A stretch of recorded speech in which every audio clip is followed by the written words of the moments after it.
আঙ্গরে টেহা দিবার চাইছে এই জন্য আসছি। এটা আমরা লোক চিনি না, আঙ্গরে ফোন দিছে নয় ফোন দিতে ধরে না এনে আবার কইছে আসলে করে নিয়ে যাবো টাকা দেব। হ্যাঁ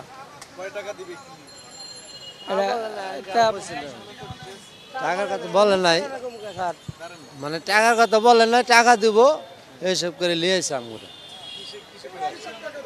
আইসি তো গাড়ি দেয়া থাকে বাড়ি হইলো গাড়াইল হ্যাঁ লোকে, ওই লোকে ফোন দিয়েছে হ্যাঁ আইসি আর কয়েকজন আইসে আমরা আবার একটু পিছিয়ে পড়ছি।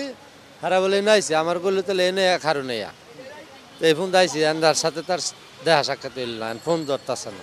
সকাল থেকে এখানে আমরা দেখলাম যে কিছু মহিলারা জড়ো হইতেছে, তো মহিলারা জড়ো হইতেছে, আমরা কৌতূহল জাগলো সাধারণ জনগণ, কৌতূহল জায়গা পরে জিজ্ঞেস করলাম ওনাদের কেন আসছেন, এইভাবে এত মহিলারা আসতেছে কেন।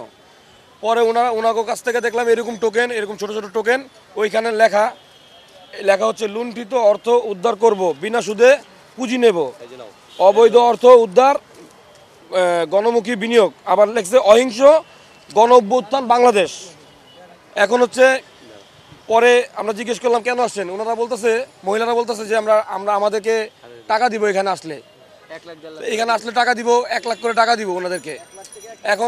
এখন বিনা সুদে ওনারা টাকা নিতে আসছে মহিলাদের।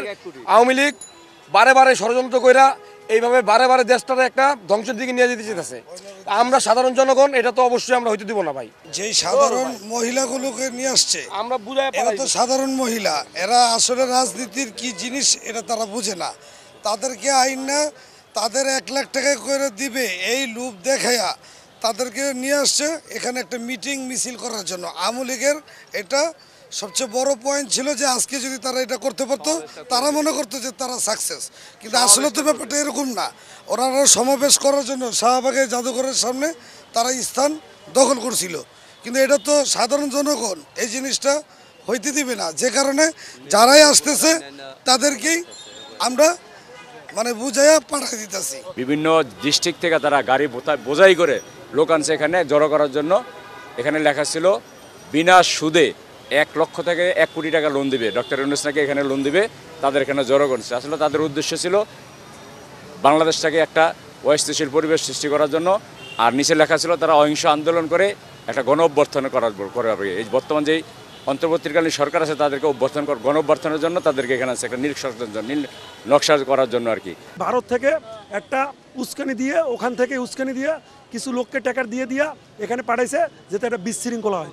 এই বিশৃঙ্খলার কারণে আমরা এই যে সাধারণ যারা ব্যবসায়ী এরা মনে করেন করে বুঝাইছি যে আসলে আপনাদের মিথ্যা ভিত্তিহীন, এই যে আপনার কিছু দিবে না।